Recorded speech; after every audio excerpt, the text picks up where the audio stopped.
Thoughts and views of this podcast and the sole views of the curators of this podcast is not the views of United States Postal Service. How does he do it?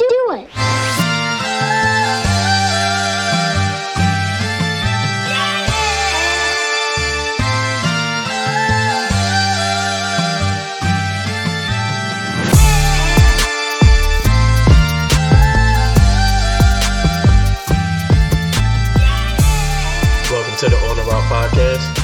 This episode is sponsored by Big Back LLC in conjunction with. Oh my God! It came. I'm recording. I told you the car is gonna have something for you. I told you. I had to hold that on. We gonna let it rock. We gonna let it rock. Go ahead. Never mind. Go ahead. All right, and we are back on the Route podcast. Episode 8, right? Just like that. Yeah, Episode 8, episode 8. This episode is our shop steward episode. Yes, we are talking to an actual shop steward. If you don't know what that is someone who's a union representation at your station as a carrier to help you navigate through the job and to deal with the management side also, because they're kind of our opposition somewhat. So before we get started, as always, I'm gonna let my brothers introduce themselves. To my right, Be more than happy to be back, man. Let's get it going. This is Black and I'm back. Let's get it. This is Aaron. Shout out to all the big backs. as always, staying low key. It's your engineer, your man, Rick Shine. And we have our special guest today. I'm going to let them introduce themselves and tell you exactly who they are and which station they're from and how much time they got. Hey, I'm Jen from Market Square. I got 19 years in. Hey, this is Tommy, Jen's better half. I got 30 years in at Market Square. That's right. Got them here. We got some real live carriers with some tenure. We saw what y'all said in the comments, okay? Saw what y'all said in the comments. We got some people here with some tenure, all right? We got this under control. So we're going to start this thing off asking the first question that we have. So our first question for you guys is, what made y'all come to the post office? Go ahead, you can. I got to the post office right out of high school. I mean, I graduated in 88.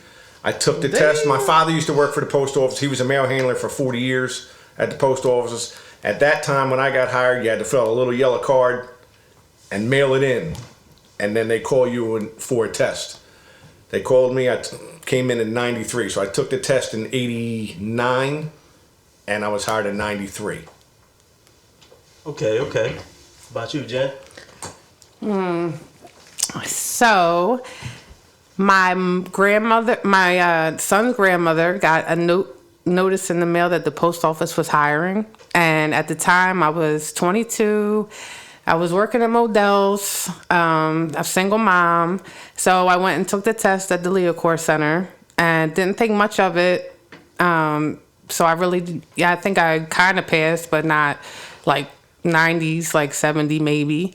And they called me back like after 2 years. And they called me on my grandfather's, the day of his funeral, and he happened to be a mailman. Oh. So I took my test 2 years before, and they finally called me. And then I did the training, and It took them 2 years? It was a hiring freeze in 2004. Well, before 2004. That's when I got hired, in 2004.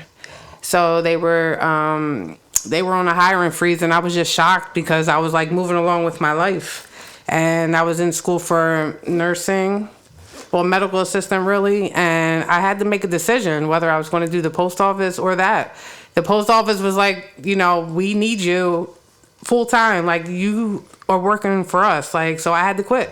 So I quit that because they were starting off at $17 an hour, $17 to be exact, in 2004. And I was I got hired as a PTF from the door. Okay. So.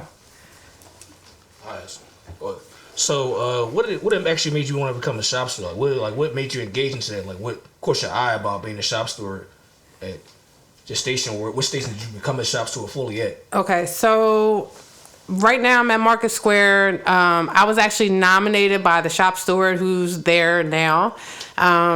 He put my name on for people to run, and It wasn't something like I wanted to do, but I was like, it felt like a lot of responsibility. And even though I have a lot of years in, I just did my own thing.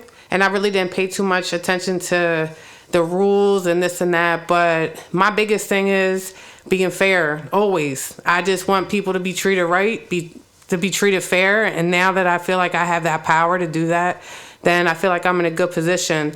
The only thing is I just started, so like I'm only been a shop steward less than a year, but it's a learning process. So the more I do it, the more I learn, the more I hopefully become better in the future. Like obviously with time, I think I can be able to conquer a lot of things to keep people and to keep people from getting out of trouble, or just to be fair and hope that if they're in trouble, I can get them out in some kind of way. Yeah, have the carrier's backs, basically. Yeah, basically. So. Okay. Well, as far as the union, my experience with the union and different shop stewards is, I think I said it in one of the other podcasts before, my biggest problem with like the union, not just with the stewards, but the union in general, is when CCAs come in, they have them pay union dues from as soon as they come in the door. But then they tell them they can't do anything for them in that 90-day period. So my question is, why do they have them pay union dues then, as opposed to paying it during, after your 90 days? I don't know. I was a shop steward for almost a year at the same station, Market Square, and the reason I stopped being a shop steward is because I didn't like the way they operated. Okay. The former president, it was like a good old boy network. If you weren't in the clique, you weren't part of it. Okay. And even at our station now, if it doesn't affect her, we have shop stewards at our station. We have 2 shop stewards, so obviously I'm not going to talk about my wife. The other shop steward, if it doesn't affect him, he ain't getting his hands dirty. Wow. I'll put it out there. If he listens to the podcast, he can hear it, or whatever he wants to do. Well, I've experienced that. I mean, and it's not, and it's like that all over. I was a letter carrier in Jersey, in Blackwood, New Jersey. I had the best shop stewards around, man. If you came in and you had an issue, he's taking time out of his day. He's requesting time right then and there. Call you in the office, talk to you personally. If he has to bring you in with a manager, and it was unbelievable. But then the shop stewards, some shop stewards in the city, if it doesn't affect them, they're not going to get their hands dirty. So did you hear that, the other you at Market Square? We need you to do better. We need you to do better. Yes. Constructive criticism. That's all it says. Get your hands dirty. Get your hands dirty, baby. Come on. We see a lot of shop stewards that when they do something, they like to play peacemaker. Both sides of the fence. Yeah, they want even if management is could be dead wrong. Yes. But they want the carrier to I guess you could say be, don't go as hard, want them to be nicer. Management messed up, they know they messed up. But we'll get through it. You just do it this way. Do it this way. And you know why? Because they're getting favors from that manager. That union steward, that shop steward, or whoever that person is, they're getting favors to benefit themselves over defending that person they should be defending. You should never, as a union steward, you should never, ever be on management's side. Even if management's 100% right. Your job is to fight for your carrier. They're your brothers and sisters. It's not, management is not your brother and sister. Management is the opposition. Let them use That's it. exactly what it is. Let them use you. That's exactly what it is. When I was a CCA, I had an experience, this man knows what I'm talking about, where a shop steward, anytime we were going to PDI, because, the manager would do quote unquote PDI Tuesdays. Yes. Oh, okay. And on Tuesday. On Tuesdays. Yeah. So, Why? Because it's the latest mail day? Is that why? Yeah, they got time. Can't do it on Mondays because the mail's heavy. You got to be out Yeah, they got time. they would have them lined up and they would call your name going down the list. And I was always the first guy they called. And when I would go in there for my PDI with the shop steward, he would walk in there and he'd be like, you can go in there, just don't say nothing, everything will be fine. Now, we're both in there. I'm getting the PDI, being asked all these ridiculous questions that make no sense. and he's telling me don't say anything, but he's not saying anything either. Are we talking about the same shop steward? I think it was training previously that they were taught that going. This particular gentleman used to always tell us, I've been a shop steward for 22 years. That's how he would say it. Yeah. But the PDI is your day in court. You're supposed to. You're supposed to. That's when you air your grievance or whatever you have to say. You get it off defend your yourself. chest. So he would be like, "Don't worry about it. It's just the interview." I'm like, "Bruh, that's just the what do you call it? The hearing before the sentence." Right. Well, like the whole thing is it's an interview. Yeah. It's not them making a statement. Mm-hmm. It's them interviewing and you responding or saying what you have to say. Mm-hmm. It just doesn't go that way. No, it never does, because I got into, and I mind you, like I said, I've only been in the post office this summer, be 8 years, 7, 8 years, and I've had so many run-ins as a CCA. I had more run-ins as a CCA than as a regular. Well, as a CCA, they trying to abuse you because you don't know any better. Coming in the door, you don't know any better. You're there 2 weeks, and they're telling you, oh, you got to do this route, and then when you're done here at Market Square, we're going to send you to Germantown, and you're going to do some more mail over there, and then you're going to come back and bring the truck back when you come back. You don't know any better. You're just That's why our turnover rate is so high. Yeah, you just happen to have the job, and then they work the CCAs like dogs. Yeah. And that's why we just had a girl just quit. She just resigned the other day. Yesterday she resigned. Yeah, see, I've said this before on previous episode. Like, that's one of the advantages that I felt like I had when I started at MOD as a CCA, because pretty much everybody there when I was there was like 30 plus years, like the whole zone. Like, so it was like, if you had any questions, these guys knew, and they were willing to help you and learn the job because they didn't want you to quit. Because how crazy the workload was. We have 35 carriers in our office. 39 carriers. There might be 5 carriers, 4 carriers if a CCA or new hire walks in that will walk up to that CCA and say, welcome to Market Square. If there's anything you need, here's my number. Don't hesitate to call me if you have any questions. Me and her do it. Every CCA walks in. Mm-hmm. If you need anything, let me know. If I can help you with anything, let me know. If you have a question about anything, just let us know. And if we don't know the answer, we'll find it out for you. Yeah, y'all did that for me when I first came. I Yeah, did. I was nice. I always try to treat people with the same courtesy, even though I never got that as a PTF. And that's where I get that from, because they just left me. I was the only PTF walking in the door in South Philly. That's where I started, in Point Breeze. The only one. They said, we've been waiting for you for years. And I'm like, what's that mean? What's that supposed to mean? They dogged me. You know what's funny? Like, I had that for my shop store at Mania, but the thing is, my shop store actually tried to get me fired as a CCA. She lied on me, like literally lied on me. Like, it was crazy. Like, I came in, she didn't like me, whatever it was, because her route was long, and the fact that I wouldn't go about the way she wanted to. Like, she had Main Street, and she was like, well, you supposed to do this. I'm like, look. You're an older woman. You're about maybe in the mid-50s. I'm 30-some years old, new to the job, and man, you're like, this doesn't bother me. Like, you're happy to sign my hair for injury, and my incident was she tried to blame this. This is funny. It was so apparently the customer didn't get her outgoing mail one day. So she said, "Well, oh, you didn't get the outgoing mail." I'm like, "Well, if I don't get it, I don't get it. Like, you can't be mad at me for not getting it." Then she tried to lie. We said, "Oh, I left mail in the truck. That's a fireable offense." So. At the time, the manager at the station, I'm like, yo, she's trying to lie on me. I'm an honest CCA here. Like, I'm in Mania. I'm like, I bust my ass here. So she I said, I'm like, yo, how I heard what's going on? Well, how'd you hear? Oh, the customer told me. Oh, you get mad now when the customer snitching you. Like, don't come to me and confront me about that. I found for the customer. She actually liked me as much as she liked you. Like, don't get mad at me for that trying to get me fired. I'm like, I was serious.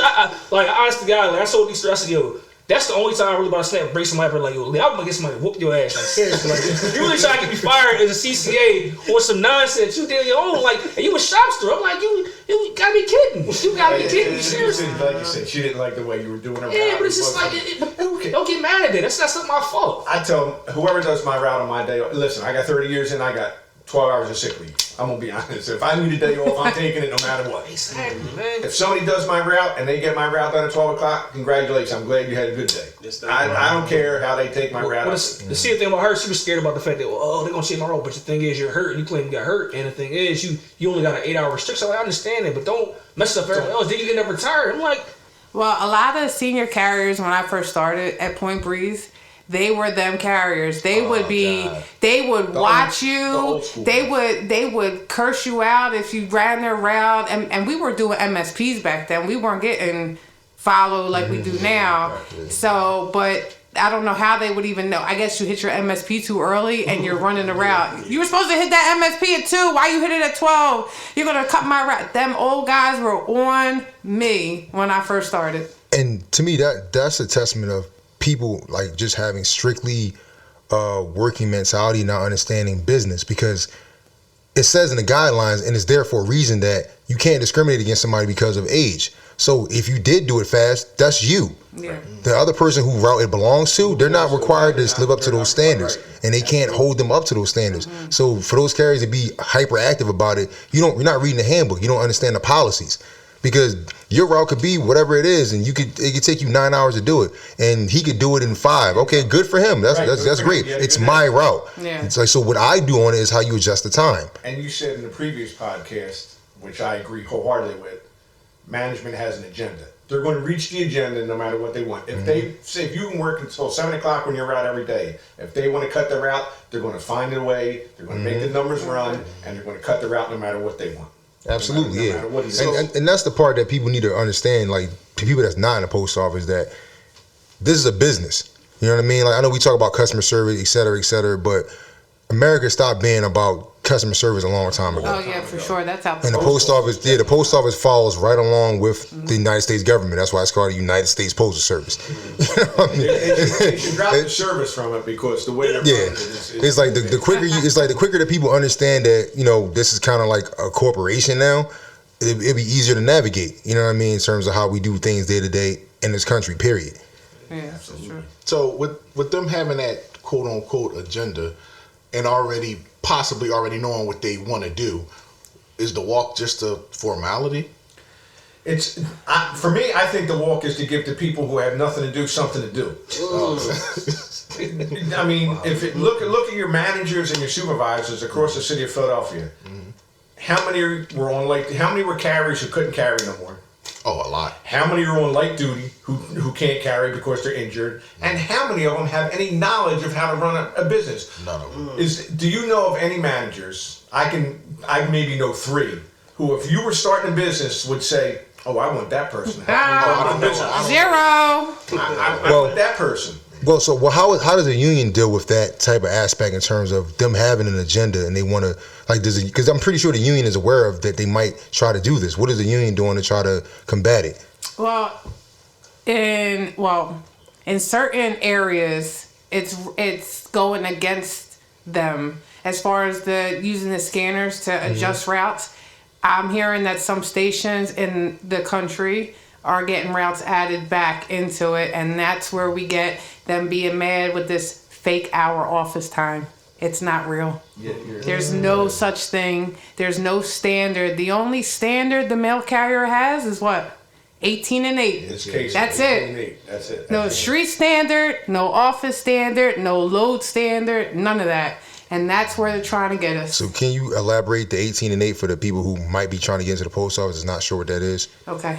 18-8 is 18 letters a minute and eight flats a minute.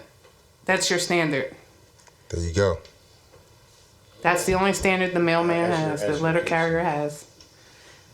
Okay, so you two have about 49 years of experience. What? Between the two of you. Ain't nobody tell you to add that up and say all that. Newbie. You say that was 40 years? My father had 40 years in the post office. Oh, you're talking about 89 years. That's the barn right there. Yeah. So Tom, you had 3 different crashes? 2 or 3? Yeah, I was a clerk at 30th and Market for 14 years. When they closed that building down, they gave us a bid packet to the bottom, like 1,000 clerks. The bid packet was about 1.5 inches thick. Right. Bid on these jobs or you're not going to have anything. Right. There was jobs for Maryland. There was jobs in D.C. There was jobs all over the city. So I put in for a mail handler in Blackwood. And I'm sorry, in Belmar, New Jersey. Oh, The same time I did that, I put in for a letter carrier. So my mail handler one came in first. So I went over to Belmar. I was there for about 3 weeks, maybe a month as a mail handler. Right. And then my paperwork for carrier came in, and I went over to Blackwood as a carrier. And the only reason I went to Blackwood as a carrier, because if I would have stayed in the city, I would have had to go back to PTF. Oh, wow. That's how the union worked at that time, the clerk union and the carrier union. So I could have stayed in the city and been a city carrier, but I would have had to go back to PTF. Gotcha. And I was already a regular for 5 years or whatever. So I wasn't giving that up. Okay. So I went to, if I would have went to Jersey as a carrier, I could stay as a regular. So I carried in Blackwood, New Jersey for a couple of years as an unassigned regular. I got a bid package from there saying, oh, since you want to sign, you got to bid somewhere now. The only bids they gave me were for the city. Okay. But I came back over here as a regular. So I bid. For me. Yeah. He came back for me. I bid everything. That's the reason. I bid the Market Square, and that's where I met reason. Jen. But and I So- stayed regular. Let's get into the whole grievance process, right? Because there are people probably that are not in the post office that don't know what a grievance is and how that works. So, Jenkins, you touch on like the whole thing with a grievance, how that even comes about, and then what's the necessary process that goes with the grievance process. Okay. So a grievance is a dispute against management where you see. Let me think of a grievance. I love my overtime grievances, my quarterly overtime grievances, my what they're called 8.5G grievances, which is going off the list when you're not maxing out the list. The process with that is you're supposed to meet with you see a problem, okay, so let's just say Saturday they went off the list. They didn't max out. Maxing out is to the ceiling, which would be 4 hours. Whether you're on a 10-hour list or 12-hour list, you have to max out the carriers on the ODL. So say there's 4 carriers on the ODL and you give them an hour each. Then you go off the list and give the non-ODL carriers off the list another additional hour for each of them. The 4 carriers that are on the list, you're filing a grievance for them because they weren't maxed to the ceiling, which would have been 4 hours. So the process is I don't know if you really have to go explain to management that they're in violation of the contract. I do. See, they sometimes just like, I'm just gonna do whatever anyway. That's what's really frustrating. They tell you, oh, well, just go follow grievance then. We're gonna force off the list. We know it's against the contract, but we're just gonna do what we want to do, and then you just grieve it later. That's what I had a manager tell me when they brought somebody on the non-ODL and cleared like 7 of us because we were on 5th day penalty, which is 5th day of double time. The 5th day penalty is double time.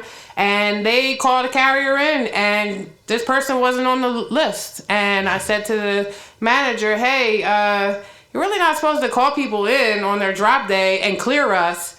I have to do what I have to do. She was like, just go ahead and grieve it. I was like, okay, fine. So that kind of gets frustrating because the grievance I think they're a little backed up with grievances. So I think that they're a little frustrating because it takes a little while to see the results. But so getting back to the how you file. So they went off the list. I get my overtime alert report, which shows everybody's hours and what they did. I highlight the people on the list and who are off the list with different color highlighters. I fill out a whole grievance form. I think it's the 8190. I fill out that, and then I have a manager or a supervisor, because managers aren't supposed to sign it. So I have a supervisor sign it, and I present all my stuff to the union hall. Okay. And then we sit back and wait for an answer eventually. So are you aware of what happens at the union hall once you give it to them? So our president has to look through every single grievance that comes through the door. And then we all have formal step A's, which are the people who, I think we have like 6 of them, and they cover 7 different stations. So one formal step A will have 6 offices, and then the next, I think there's like maybe 4 down at the Union Hall, maybe 5. And they're the ones that review it, and then they sit with management, and if they can agree on it, then if they can agree on it, that's great. If not, it goes to step B, which then that's further up the line. But hopefully, usually they settle at step A, and that would be our step A people. Okay. So just to elaborate, like, to the people that are at home listening to this that's not in the post office, like, no other business would you be able to just willingly violate a contract and just be so nonchalant about it. They would fire you probably on the spot because you're costing them money. This is the safety cushion that we have at the post office in every position pretty much, that is so hard to actually be terminated from this job unless you're doing something like over the top crazy. So the people that are thinking about doing this job, in whatever capacity you want to do it in, there's job security. You know what I mean? So if you're on the fence about it, yeah, the post office is the way to go because we have a lot of job security, even in the management position. And if you're in a station and your shop steward, or you don't think your shop steward is up to par or doing what they're supposed to do, call the union hall. There's people down in the union hall that'll help you, walk you through it, and listen, make a complaint about your shop steward. Hey, listen, this shop steward's not helping me out. Is there anything I can do? Is there something you can do? And they'll walk you through what you have to do. See, I hardly know at 25% of what I need to know. But when a carrier comes to me and I don't have the answer, I call and find the answer out. It's just who I am. I am for the carrier. I'm not for management. I don't want to be on the same team as them.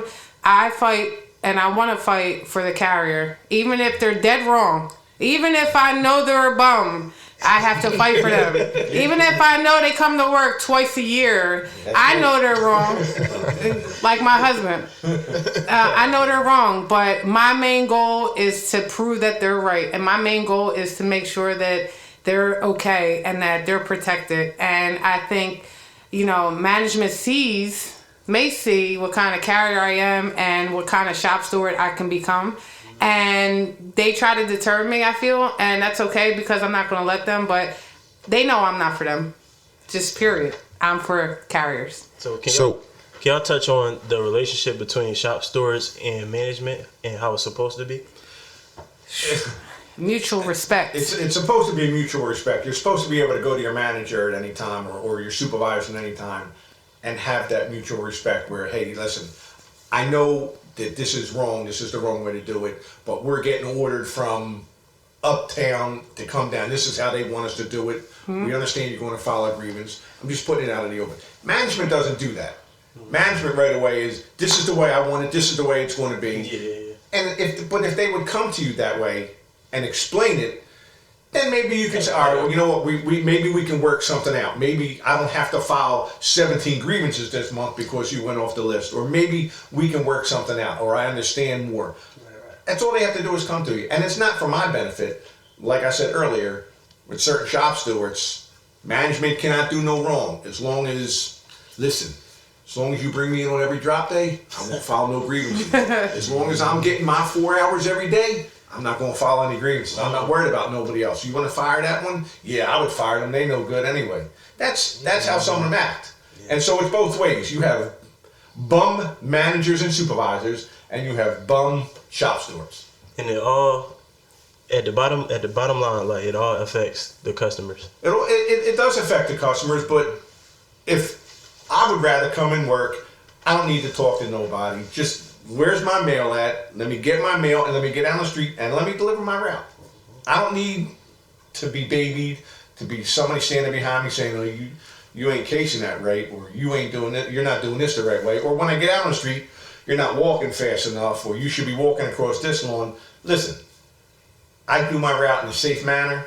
All my customers get their mail, they get their packages, Go knock on my customer's door and ask any one of them how they're treated, how their mail is treated when I'm there, and let that speak for me. As opposed to the, I guess, relationship between management and, you know, union or management and shop steward, has it always been like that? I've been in 3 different offices. So in Jersey, my manager was really strict in Jersey, but there was mutual respect between the shop stewards and management. They would never yell at each other. Every time they spoke like gentlemen, or a woman. They spoke, you know, friendly. Never loud, never that. And they had that mutual respect for each other. Some stations they're just bad. They are. Everybody thinks they're higher than they are. No, yeah. The shop steward is the most powerful person on the floor. I agree. They should know everything goes on the floor. Everything. They should know everybody's name on the floor. They should know who's here on their drop days, who's not there on their drop days, who's a good carrier, who's not so good carrier, who can get better with a little help. And it's just not like that. I just think people are more for themselves. It's what can I get out of it? Does the shop steward work hand in hand kind of with the OJI too? Like, do they often communicate with each other, especially when it comes to new people coming in the station? Not with me, because we have 2 shop stewards, and they usually go to the more seasoned one because I'm the less seasoned one. The one that's easier to make deals with. Yeah. They gotta tell the truth, man. So Hey, I feel like I I gotta earn their respect. So in my opinion, if I could and had the knowledge, I grieve everything. And I mean everything, because you know what? At the end of the day, for me personally, we walk in and we hear nothing but negativity about what we did wrong. That's a fact. All the carriers. We at some point go, what did we do right? Damn, what did we do right? You guys are steady talking about everything we do wrong. And my opinion is, I'm just going to grieve them into submission. You're going to keep on telling us everything we do wrong. Why not grieve everything? That's just how I feel. Yeah, the only thing we get good in the morning is good morning. Maybe. And that's maybe. That's, you know, sporadic. But the grievances don't hurt management. It does. It does. They don't go away, so eventually they will. Grievances don't go away, and when you Okay. as far as like overtime grievances, I think are the big thing, because that's monetary. So if you have carriers that aren't equitable, there's carriers that get $900, $600, and they get them in checks. So management does get in trouble for that, because it adds up. It adds up. What are we paying this guy? You know, what are we paying this group of people $4,000 or $5,000 for? What did you do wrong? So it's just a process. It's a shame it's a process that it takes so long.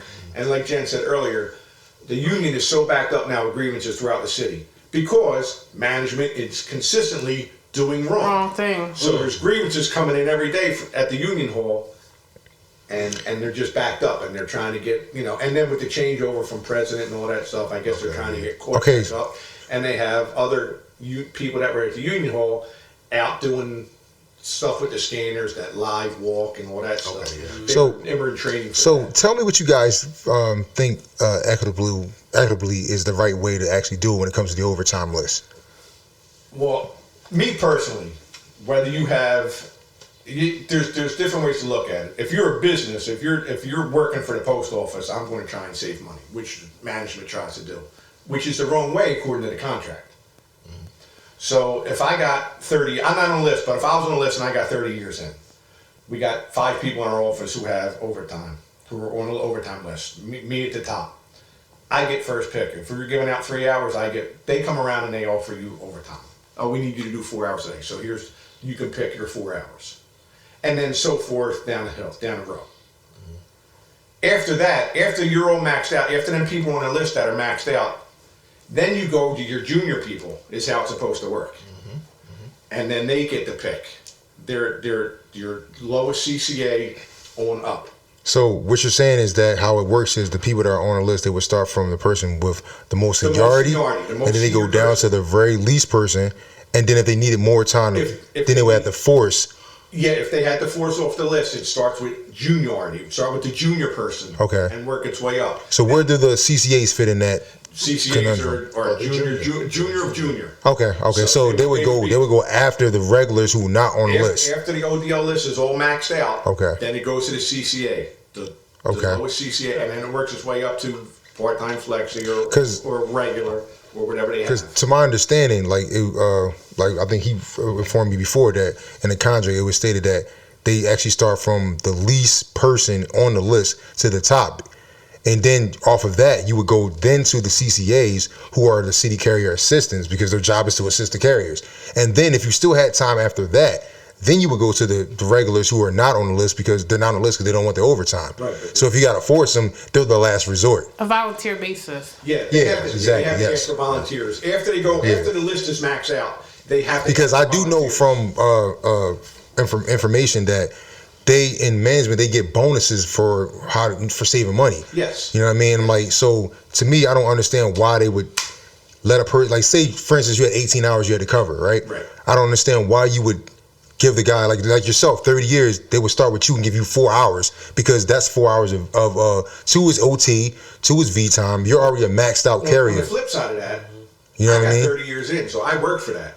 Yeah, So absolutely. Yeah. So my you're on the seniority- list, so you're going to get overtime, Right, but my to seniority that, should count for something. and it does. It counts when you get paid for the work that you do. No, So well, how management would do it from a business standpoint, because they're trying to save money because they want a bonus. That's what they want. Right. You know what I mean? Even though in Philadelphia district they fail at that every quarter. I mean, they pretty much gave up at this point about trying to get bonuses. But we're just talking about for everyone else in the country who might probably have a better system.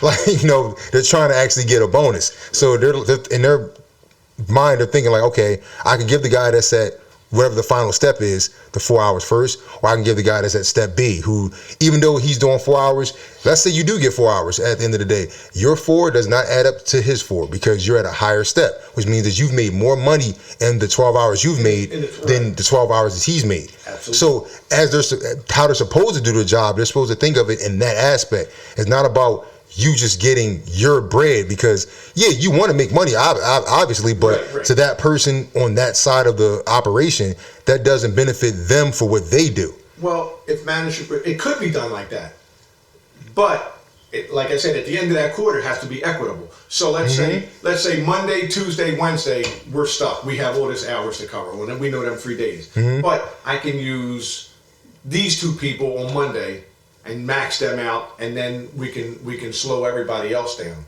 Yeah. And then Tuesday, I don't need to use these 2 people. I can use these other people. And here's the thing, you're absolutely right about that. And actually, we're both right, because if the job was done properly, let's say, for instance, we have prime time. Prime time is when people put in for their vacation time and they go on vacation. A lot of people, especially senior carriers, like to go on vacation in July, August, right? Which is kind of in the middle of a quarter. Right. So if you're a proper supervisor, proper manager, you understand that, because you're looking at the prime time list to see who's going to be disappearing. Who's going to be here? And who's not. So you're going to take the initiative of, all right, so I got to hold the 30-year guy back a little bit at the beginning of the quarter because, I'm not trying to really go over the budget that crazy. But I know he's leaving eventually and the quarter's ending, so I have to catch him up. And this is how you're supposed to regulate the actual overtime and give it out to people.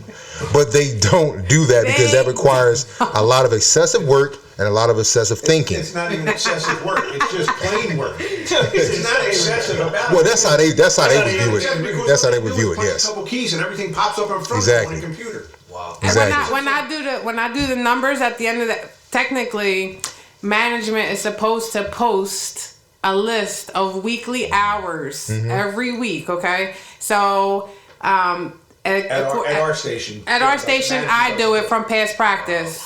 Past practice, I do it. Hold on, they told us there's no such thing as past practice. Yeah, right. No, there is past practice. There's definitely past practice. So past practice is a thing, folks. Past practice is a They also thing. told you there's an hour off this time, didn't they? Yeah. One other thing, when you load packages to your trucks, do you scan them?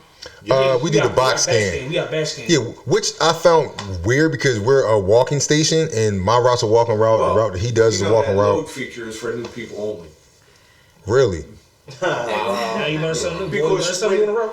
when you scan that package, it tells you where to put it at, right? It tells you what number. No, it just reads it. No. Because we don't do we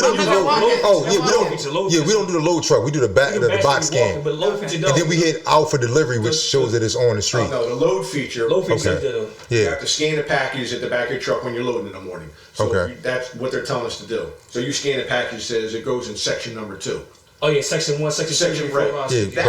That's a tool for new people hires. only. Yeah. That's a tool for new hires, but they're trying to get everybody. They tried to say, I need everybody to do a load truck feature, and they're like, if you don't do it, we're going to call you in the office, but it's really not a standard. It's Once So, again, it's let me not ask you a guys: standard. is there a standard for having your scanner on your hip? Well, I would like to say to protect your route, but we already established they're going to do what they want to do anyway. So it's a tool just like your bag. They want you to carry it at all times, even if you're on a walking station, we're on a driving route. They want you to get your bag if all I'm dropping off is a package that I got to walk up the driveway. That's part of the postal way. You have to put your bag on just to carry a package to walk it up a driveway. So yes, your scanner should be carried with you at all times. You know, they want you to move every 7 minutes and all this stuff. Just let us do our jobs. That's the biggest thing. Yeah, that's the If easy you want to thing. come out and watch me, come out and watch me. Just watch me do my job. Or if you can do it better, show me. Yeah. Come out, show me. Put your sneaks on. Come out and show me how to do We've my noticed job. a lot of times, and especially in the Philadelphia district, that a lot of supervisors and managers are not carriers for as far as craft. They usually were clerks, and then they transfer it over to the delivery department. Like I said, they just not fully equipped to the job. Like far as like this bodybuilder, they just you know. I'm just keep 100 with y'all. Like he gonna keep buttering with y'all. They not equipped to walk. That's just put it like Are you that. saying I'm sorry. Like, I don't know if anybody. You saying like they're from like Barkley says about the women in San Antonio? Yeah, or no, not just like this, but they just lazy or they just don't want to do it. No, All but like, they're most, like we said earlier, most of the managers and supervisors are carriers who couldn't make it. Yeah. Or got hurt some way or twisted an ankle and now they can't walk anymore. Because this is for the people at home that's not in the post office. That's, like I said, thinking about joining the post office. This is probably one of the few jobs outside of probably working in a casino where you probably don't want to move up. Where you rather be at the position you started at because you probably make the most money. Yes. And it's the least stressful. It's the least stressful, yes. And if you're somebody who can't do the craft job, they will literally promote you so they can have you on their side on that part of the business because no one wants to do that side. I've only seen that personally, me, from the casino industry where you have people that are dealers and you have a pit boss. A pit boss, the guy that walks around and watches them, he doesn't make as much money as a dealer. So nobody really wants to be a pit boss unless they can't really deal like that. So it's Are we the dealers? The carriers? The carriers, clerks are definitely the dealers, yes. Carriers are the hardest working bunch in the post office. The hardest working craft and the only craft that gotta work from the time they clock in to the time they clock out. Yes. No shade on no other position, but it's the truth. How long of a lunch does a carrier get? 30 minutes. 30 minutes and you have 2 10s. It's crazy. How much does a clerk get? An hour. 1 hour. An hour. Just stand They're there. in the office. Just stand there. You're out here walking in the heat, in the rain, in the snow, and you can sit down for COVID. Don't worry, clerks. We're gonna have somebody on the show from the clerk craft to defend themselves. Don't worry about it. We got you guys covered. I'm a former clerk too, so I know.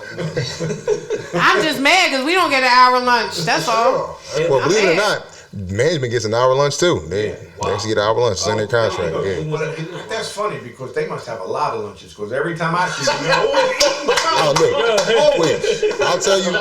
I'll tell you from slight experience that the only people in management that probably don't get to actually exercise at lunch are the people at MOD because they always have something to do. Yeah. Which is why most people don't want to go there to supervise.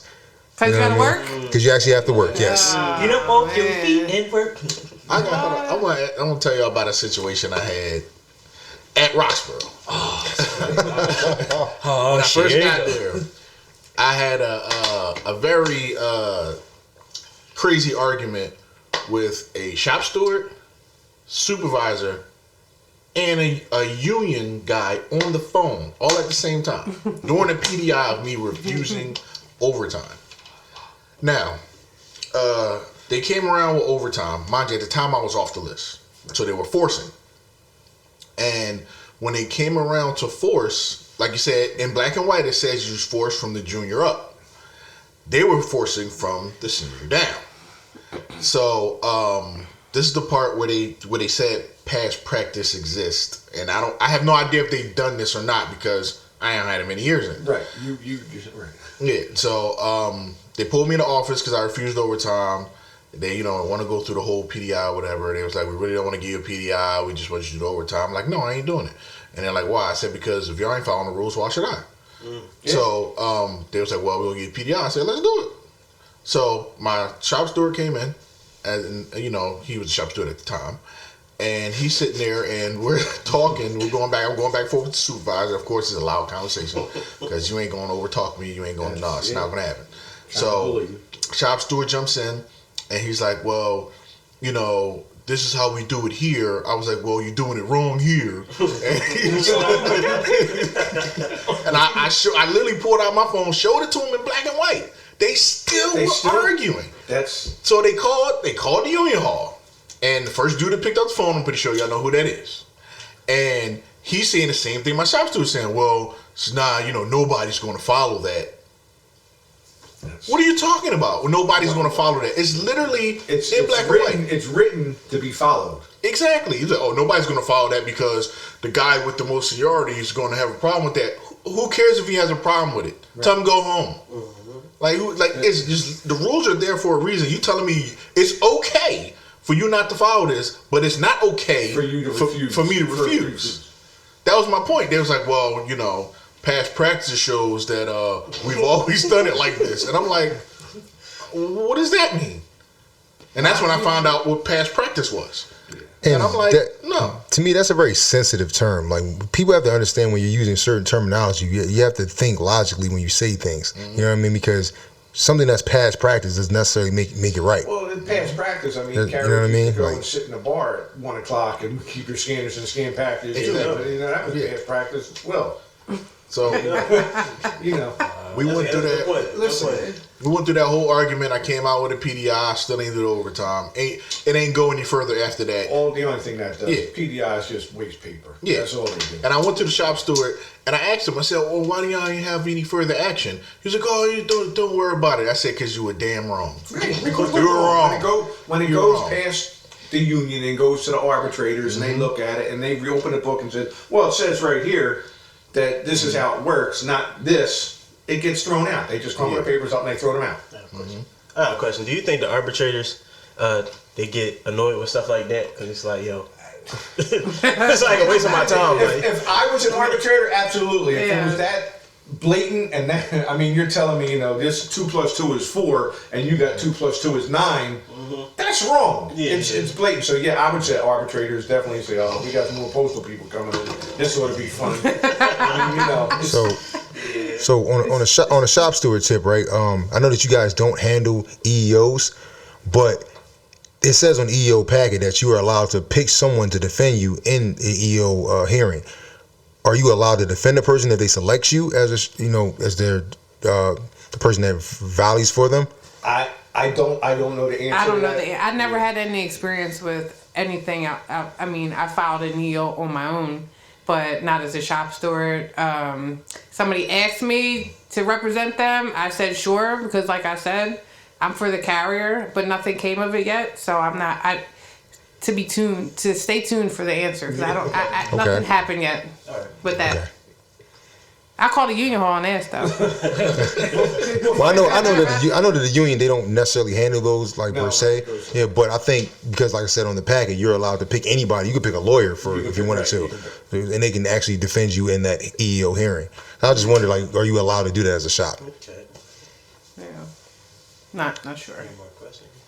Are there any further questions? I got one question.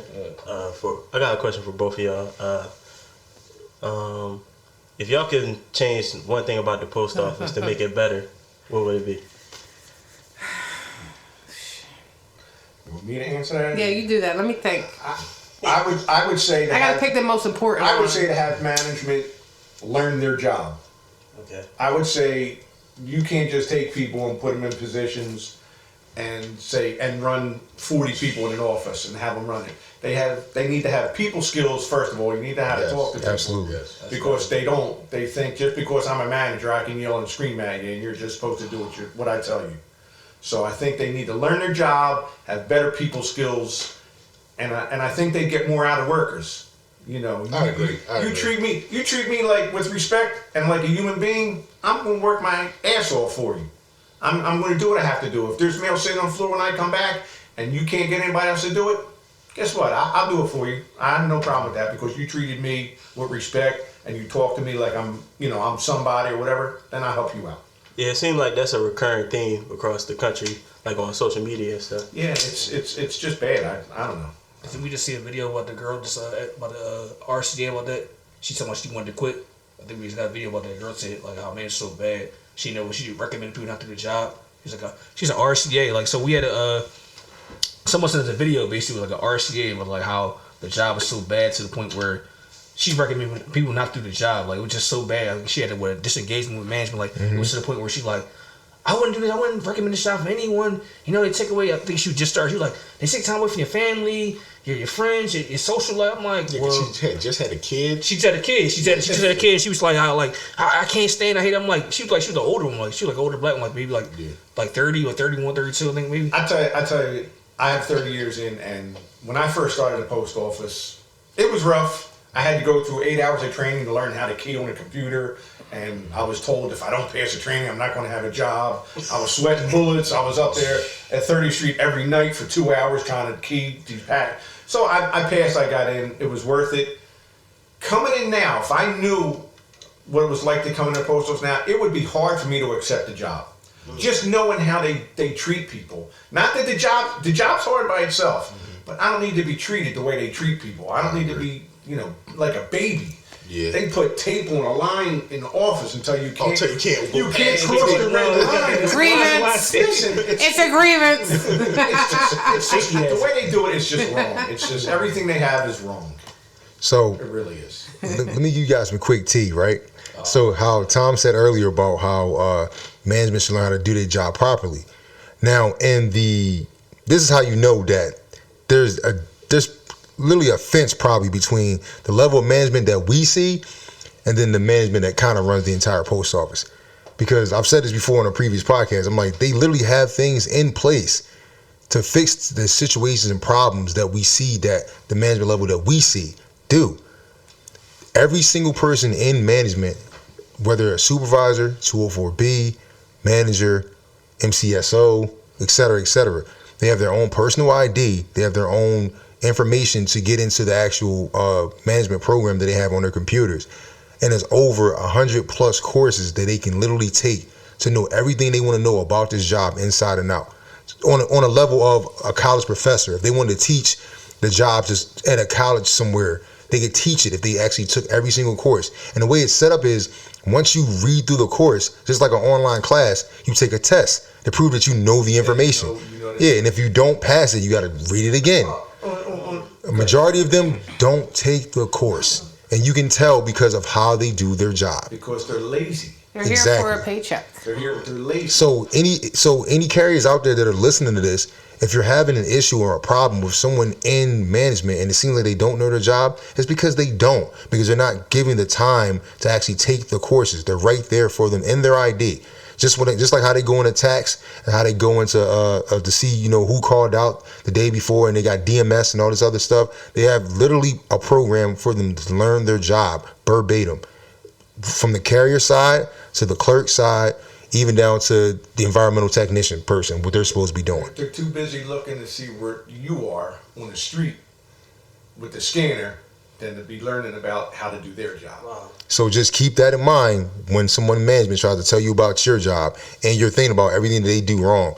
You're doing your job probably better than they're doing their job by a mile. So why don't they just do to management like they did to us when we started?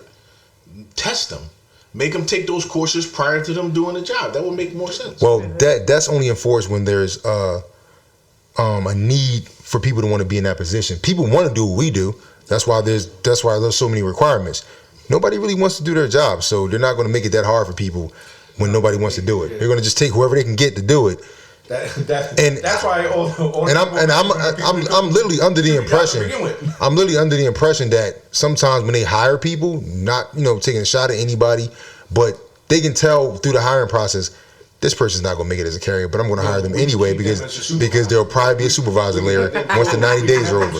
I truly believe that, because some people I looked at, I'm like, you actually made it past the hiring person, like to actually do the craft job that you say that you were doing, and it's like, nah, they knew you were gonna be on the side eventually. Well, just that go ahead, just quick. When I got hired, I was in a room with about 50 people, maybe 60, 70 people. But anyway, it was a good number of people. Lady walked in and said, all right, you're all going to start with the post office. You're all going to hire the post office. This half of the room going to be part-time flexes. Go stand in that hallway. This half of the room are going to be T's. Go stand. There was no like, wow. Oh, you scored a 90, because I scored like an 80 something, but I was in the same group as people who scored in the low 70s to people who scored in the high 90s. It was just, this half of the room is going to be flexies, this half of the room is going to be TEs. Yeah, I was a 90, by the way. Stop, throw that in there. Not me. Come on, stop bragging. Nobody care about I was bare minimum, but I'm a great carrier now. Same here. Forget them test scores. I don't care. I made it 19 years here. I'm good. Listen, people, it matters if everybody in your class actually stays with the job, because when they do seniority, that's how they divide up seniority, and you have the same start day. So do they it does still count. have Carrier Academy? Do people know? Yes. Yeah, I believe so, but I think it's shortened. It's not what it was before. No more tests. No more. My sister.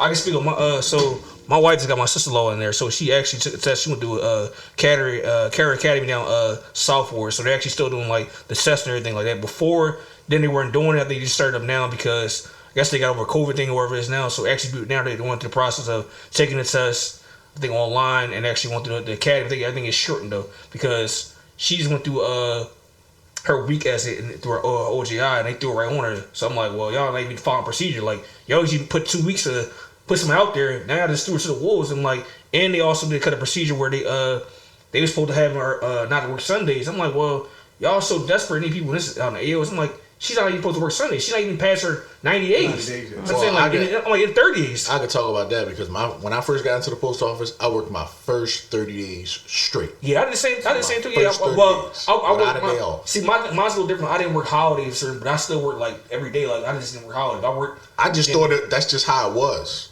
And they was like, supervisors was like, no, you're supposed to get a day off. I'm like, oh, really? And they were like, yeah. I was just working because I enjoyed it. Yeah, I mean, if the job's a lot easier when you enjoy it. With any job out there, if you enjoy it, then it makes it a lot easier. That's why I like getting out of the office as fast as I can, because that's where my enjoyment comes in. Once you get out the office, it's sweet. Your job is so much easier when you leave the office. Yeah, and I'm just gonna say, I moved to Philly probably like in 07, like, and my mailman, I used to see him all the time. Like, shout out to Hammer. I used to see him all the time, and like, he never told me about this job. So I got into this job like a couple years later than I should have, and I'm like, all right, man. And then I ended up going to the station that he carried out of, and I just looked at him like, you could have told me this job was just fun. You know what I mean? I had a piece of cake as a clerk when I was at 3rd Street. It was playing cards all the time. I ain't missed a football game or a basketball game. We had TVs in the locker room. People used to bring in black and white TVs, but the work got done. We didn't have management breathing down your back. The work got done. So why does it seem like now, because the work still gets done, so why does it seem like people get penalized more now doing the work faster or just as fast? I think what changed is the mail volume. I think the mail volume is in 04 when I first started, okay, it was literally, we would have something called dummy routes, okay? We would have coffins, and I'm talking about you would walk in and there would be 15 feet of mail on the floor.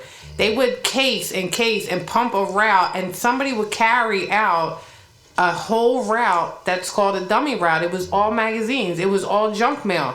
That's how much mail. I think that because everybody sees that the mail is declining, that we're just out here stealing. They just think that we're stealing constantly. They think that we come to work to get over and steal. I'm not that type of person, okay? But when I first started carrying mail, I felt like you worked from the time. Well, actually, that's a lie because we weren't getting tracked back then. I thought it was the best job ever. And the biggest part is it was a no to be out in the dark, okay? Mm-hmm. It was a straight, what do you do? And you can't be out after 5 o'clock. There was no V time. There was no 5th day penalty. It was none of that. It seems like they had their shit together in 2004 than they do in 2023. And that's just my opinion. I don't know what happened. I think that's a testament to people in management not being vocal to the upper management and letting them know what's going on in the stations. Because just because mail is decreasing doesn't mean packages aren't increasing. No, right, we're turning. And you would think that these people at that level who did like we said before, this horrible Amazon deal, that we didn't charge them per package, we charged them a flat rate, not thinking about the potential growth of the company. Yeah, you know what I mean? Like, the potential growth of that company was ridiculous, and we missed out on it because we messed that deal up. Mm-hmm. And if you would have did the deal properly, you would have seen the increase in fluxure of the packages, which compensates for the decrease in mail. Because just because we don't have a whole lot of flats or letters doesn't mean I don't have a whole bunch of spurs. Right. Yeah. You know what I mean? Like, that's what she's talking about. Like, where they don't understand when you do a bad deal like that, that's the trickle down effect of people in management not understanding what we're really doing on the street. Right. You know what I mean? Like, I could have 2 trays or 3 trays, whatever this day. It doesn't account for the 75, 80 packages that I still have to deliver on the route. Right. You know what I mean? And these are packages that, unlike letters and flats, that if you pass the house, you still got to turn around and drop that package off. Right. Yeah, you have to bring back. And that could take time. So that leads me into a question I asked the fellas earlier about truck drivers and carriers. Now, truck drivers have a package limit for an 8-hour day. What? I've never heard of that in my life. What you mean? Well, at Roxborough. Yeah, that's right. We said it. Roxborough 19128. Yep. Despite them having relays or collection, they have a limit for an 8-hour day of how many packages they have, and if they go over that limit, if they ain't on a list, they usually say, I need help. And they'll give them an hour, half hour help, and they'll give it to. They got filed in 96? They never filed in okay. 96. They never do. So your mom was just bit over there, man. So come on. Never do. I like my sweet rap. Sorry. I don't blame you. Not me. You got any openings? I got a long route, man. I just got a shorter one. Yeah, we got a long route, man. But they, I said to them, some of them got relays, some of them got collections, and, we do mail and packages. And they try to tell us our route and however many packages we have for our route is an 8-hour day. Now, mind you, the other day, before I did my last day on my route, I had 85 packages. Mm-hmm. Spurs for my route. And my route was kind of long. I'm saying you could do the route in 8 hours if you just had mail. Yeah. Right. But with 85 packages, no, because obviously I can't carry every package for every block. Exactly. That means I have to revisit the block. Exactly. So that's my thing especially with truck drivers. Like, they can get what does it say, 20 to 25 packages an hour? I believe it's 20 an hour because they give you an estimate 3 minutes per delivery, right? Yeah. So you're telling me, you said 20, right? What's mm-hmm. it? Yeah. So if you're telling me is for an 8-hour day, they're probably doing 4 hours of relays? Is it 4 or 3? I believe it's 3. So you're telling me you're only doing 5 hours of packages, which is 2, 4, 6, 8, 100 packages? That's postal math. That's what it is. And so they're all about numbers. Management's all about numbers. I had a supervisor tell me 100 packages ain't nothing. Yeah, I'm like, that's easy for you to say. You're sitting in the office. And what's funny, because during the holiday season, when they give us the option to come in on Sundays, right. I would do 100 packages in 3-4 hours. Because that's all you're doing. Easily. Because that's all you're doing, right? Yeah. Exactly. Right. Yeah. And you mean to tell me they get that for 5 hours? And to the people at home, do not be fooled, especially the younger carriers that are just now getting into the job. If you happen to be on a particular route or a truck route that has a massive apartment building or a bunch of apartment buildings where, it's a 101, 102, A, B, C, whatever, just because you have 75 packages for that building, don't let them try to tell you that it's only still 3 minutes. No, because you still have to scan every last one of those packages. And if you don't even have a forklift to even, excuse me, not a forklift, but a dolly to actually bring them all in, that means you have to literally make several trips back and forth to get the packages. So the time has to be accounted for properly. It takes what it takes. Right? It takes what it takes, guys. Right. I'm a firm believer. It takes what it takes. There's, like I said earlier, there's no standard. I heard places try to do a minute a parcel. 1 minute. What? It used to be 1.5. It used to be like 1.5, and then they tried to cut it down to 1. Just like the hour office time. There's some places that are trying to cut it down to 45. You know, there's a 33-minute fixed office time. Past practice. Like, this is what we used to do. Check your trucks. There's a sign for accountables. There's 33 minutes of fixed office time. So how can you have an hour office time after you case? Especially with that election mail we just had. I mean, we were in the office for like 2 hours. And nobody was hollering, get out, it's 10 o'clock, whatever it is. Nobody was hollering about that. And the customers don't even want that stuff. Side note, they threw it right out in front of our faces. Just put it in my recycle bin right next to the step, they tell you. No, that's And it is a little smarter to actually, if you want to do these election ads, like, how about we just put those in DPS? That would save us some time. You know, that would be the smarter thing, especially if they're going to almost every address. You know, it's like we're talking about time wasted practice. That is time wasted practice, giving us this stuff to have to case Time ourselves. wasted practice is scanning the SPMs that come up.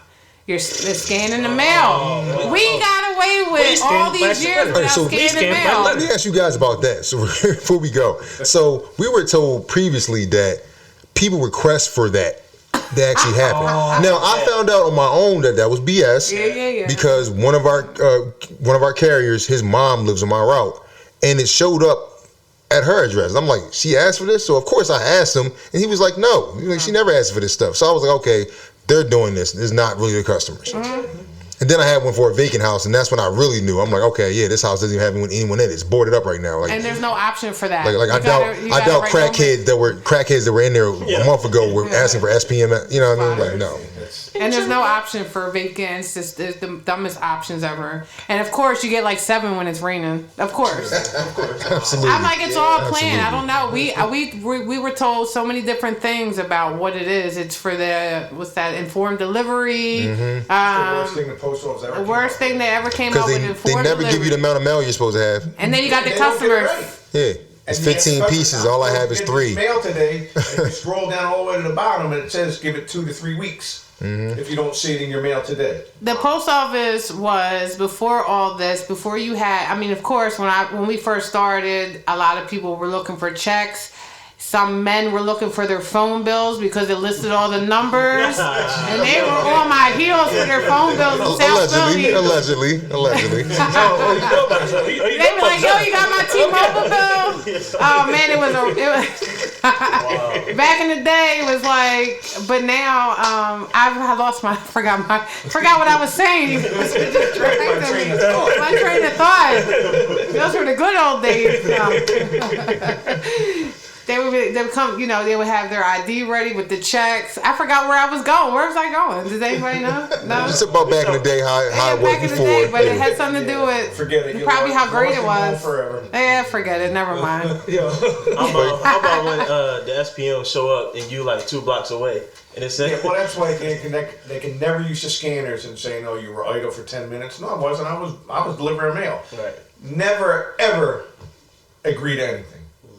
You were idle for 7 minutes from 12 o'clock to 12:07. No, I wasn't. I was delivering mail. I was on such and such block.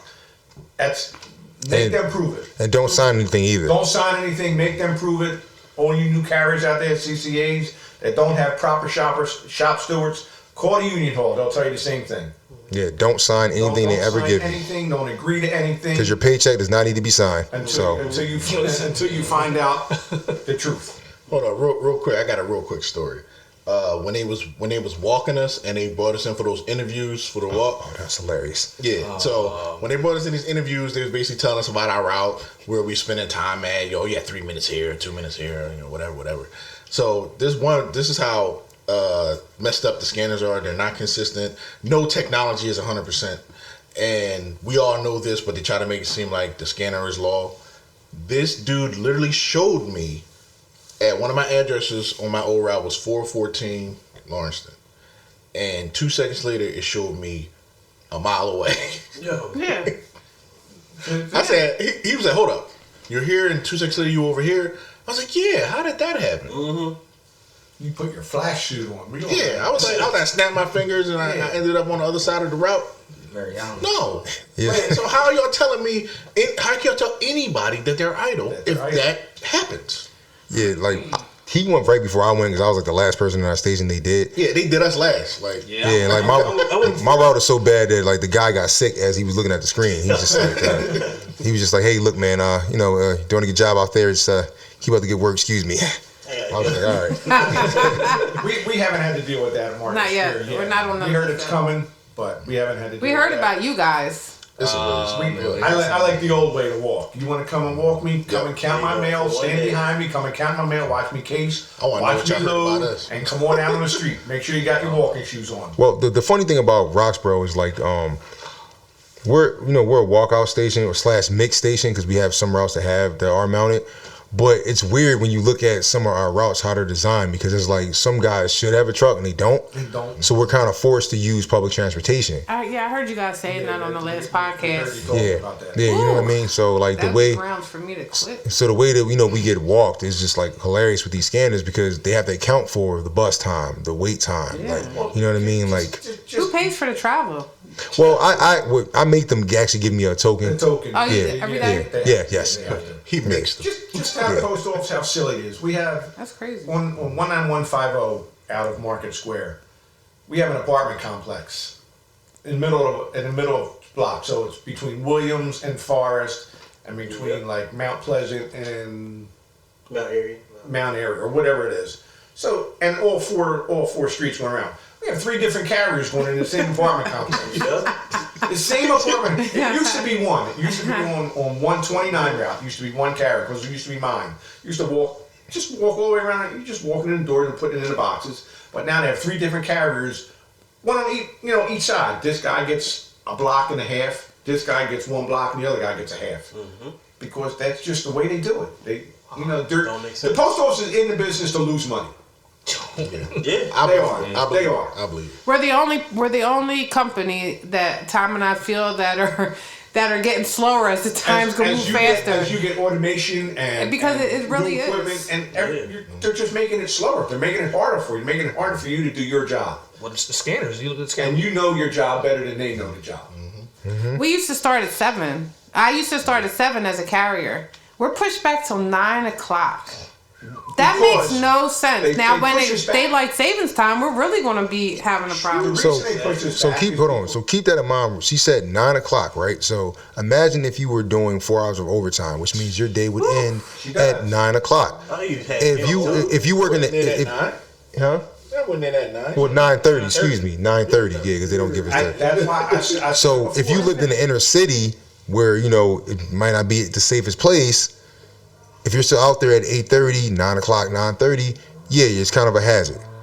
But this is the things that we now have to deal with in certain cities and certain areas in the post office. But then management throws that little thing in there and says, "Oh well, we're only allowed to keep you out there till 7 o'clock. That's why we go off the list."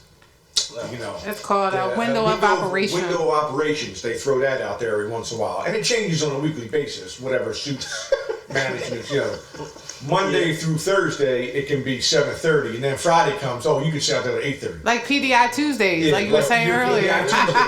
So whatever's good for management, they'll throw at you and try and get away with whatever they can. So just keep that in mind. Any new carriers, any CCAs coming in, find out. Ask around. Ask senior carriers. Ask shop stewards. Ask other CCAs. But yeah. Hey, listen, this On the Route podcast, we told you guys, we give you the real stuff, right from the horse's mouths. Real carriers is really on the street doing the job. If you like what you're hearing, please continue to hit that like button and subscribe, because you guys been subscribing like crazy. We want to thank you guys for that. Just please keep it up. Let your your station know if they don't know about us. You know what I mean? Hit that subscribe button. Comment. We want to hear comments from you guys. And you guys can also follow us on Instagram. If you have an Instagram, it's On the Route Podcast, just like it is on YouTube. And we got something called The Office, which is stuff that we do before we actually start taping. You know what I mean? Because you get it. We're on the route when we're potting, then we're not potting, we're in the office. Come on, it's funny. But yeah, so we want to thank you guys for always coming through. We want to give a special shout out to Jen and the Tom coming from Market Square Station. What's that zip code again for those people? 19118/19150. Two zips. That's right. That's right. And as always, let my brothers tell you how they feel. This is Black. This was a very informative podcast. I enjoyed it. I enjoyed talking to this couple here. They're very hilarious. I wish there was, our shop stewards at Roxborough, because we would get a lot done. But I'm saying it was fun, and I thank them for coming out. Yeah, thanks for coming, y'all. This is Aaron. So I just want to say, I'll see y'all on Monday. So. I might call Maybe not time, we might call out. Then I gotta represent them. Oh, that would be hilarious. Oh, that's a show. It didn't happen yet, but we'll see. Nah, just be more. I just want to say thank you. Like I said, we just show you right here. We put hard work, put in, man. Like I said, like Rick said, thank you for subscribers. Like, we're gonna keep giving y'all information. Like we said, just keep getting us feedback. And like I said, this is the realest thing you're gonna get from carriers and different point of views. So just keep tuning in. We got more coming for y'all. Like I said, it's more bangers. Hold on, real quick. I just don't want y'all to forget, these people have 89 years of experience. I really just want to say I really enjoyed it. It was nice. I enjoyed talking to people, talking to you guys, and it's informative for me too. I just got one thing to say too, and thank you guys for having us on. But this is so important. The heat is coming, guys. I need you guys, everybody, please stay hydrated. If anybody is new, I need you guys to this is what helps me. I wish somebody would have told me this when I first started, but freeze a towel and wrap it around a frozen bottle of water and put that thing on the back of your neck. Take breaks as needed. Don't let anybody tell you guys that you guys can't sit 10 minutes. The heat is the most deadliest thing for carriers, for your brothers and sisters out there. So please, everybody stay hydrated this summer. My husband gets really sick every summer, not because he doesn't do the right thing, but just because he might. Yeah. And he don't, so I know management might not tell you. We never got a safety heat training, and I think it's so important. The summer months are coming, so just stay hydrated and please be careful out there. And thank you guys for having us. Yeah, thank you. Yeah, thank you for coming through. This is On the Rock Podcast. It's your engineer staying low key, your man Rick Shine. And like I always say, keep hitting that subscribe button on YouTube. You know what I mean? We are on Instagram. Follow us on Instagram, On the Route Podcast. You can catch up to me, Rick Shine at ENT LLC. Also on Instagram and rickshine.com. If just in case you were wondering, we have some merch on the way. You know what I mean? And we're going to, we are actually officially in the LLC now, also On the Route Podcast LLC. This is a full-time business because we saw the love that you guys are giving us, and we thank you guys for the comments and just for the encouragement. And like I always say, man, be safe out there and be safe when you're on the route.